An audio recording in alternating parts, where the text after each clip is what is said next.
Hay fechas que marcan un antes y un después, y la noche del 9 al 10 de noviembre de 1938 es sin duda una de ellas.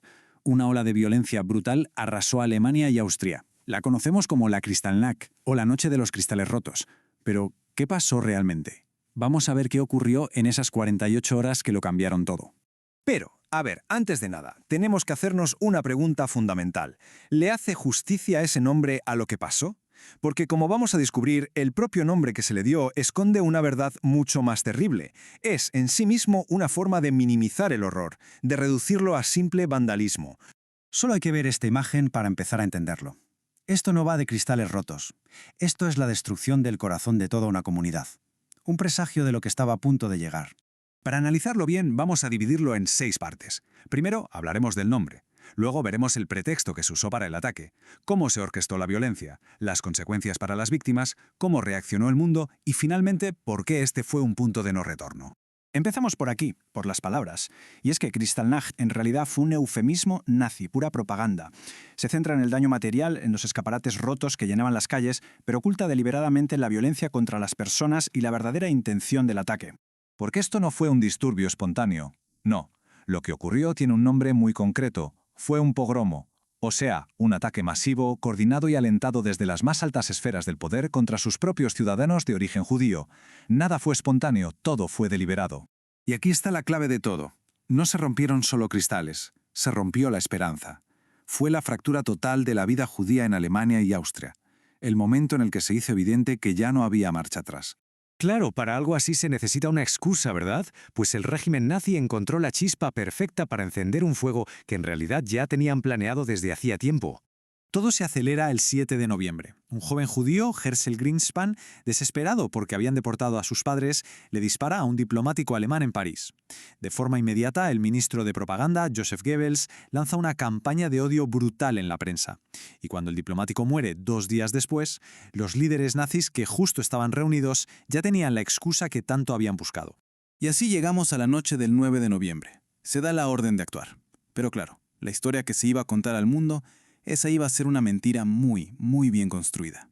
Por un lado, la propaganda nazi habló de una explosión espontánea de cólera popular, como si la gente hubiera salido a la calle por su cuenta. Pero la realidad era otra muy distinta.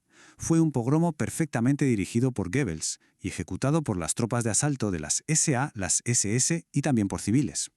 Mientras tanto, la policía y los bomberos pues tenían órdenes de no intervenir, salvo para proteger las propiedades que no fueran judías. Y las cifras son para helar la sangre. El coste humano más directo, oficialmente más de 91 judíos asesinados, aunque hoy se cree que la cifra real podría ser de varios cientos. Pero no solo asesinaron, también detuvieron en masa. Unos 30.000 hombres judíos fueron arrestados y enviados a campos de concentración como Dachau o Buchenwald.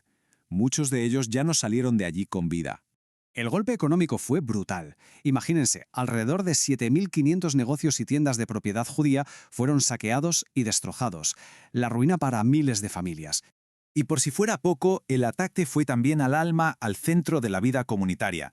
Más de 1.300 sinagogas fueron incendiadas, profanadas y reducidas a escombros. Claro, detrás de estos números tan fríos hay historias personales de terror absoluto. Elgar Relation, que entonces tenía solo 14 años, recordaba esto. Fue una noche horrible. Podíamos oír cómo rompían ventanas. Vi al hombre, cómo lo tiraban literalmente por la ventana a la calle. Testimonios como este nos muestran la brutalidad real de aquella noche. Y cuando la violencia en las calles paró, empezó otra cosa. Una nueva fase de la persecución que era, si cabe, todavía más cruel. Era la humillación llevada al extremo. Es que la crueldad no tenía límites. Primero, impusieron una multa de 1.000 millones de marcos a la propia comunidad judía. O sea, les obligaron a pagar por la destrucción que acababan de sufrir. Increíble. Además, se les prohibió cobrar los seguros por los daños, se aceleró la expropiación de sus negocios y propiedades y, para rematar, se creó una oficina para forzar su exilio del país. Y ojo, que todo esto no ocurrió a escondidas. Ni mucho menos. Fue noticia de primera plana en todo el planeta. La gran pregunta es, ¿qué hizo el resto del mundo al ver estas atrocidades? Pues la respuesta, en resumen, fue mucho ruido y pocas nueces. Hubo condenas verbales, sí. La prensa internacional se escandalizó. Estados Unidos llegó a retirar a su embajador. Pero el presidente Roosevelt dijo bien claro que no pensaban cambiar las cuotas de inmigración para acoger a refugiados. Y como él, la mayoría de países. Ni sanciones económicas, ni ruptura de relaciones diplomáticas, nada. De hecho, la propia prensa nazi se burló abiertamente de esta pasividad.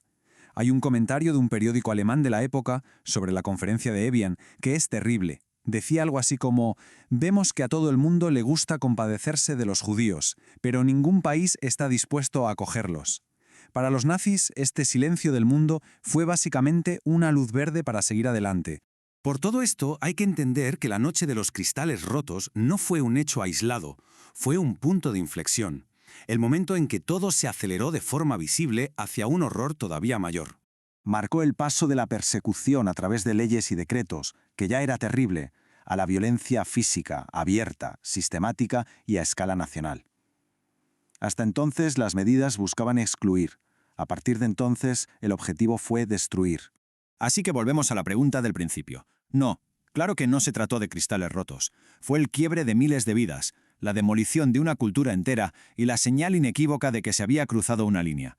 Un punto de no retorno hacia el genocidio. Y todo esto nos deja con una pregunta final.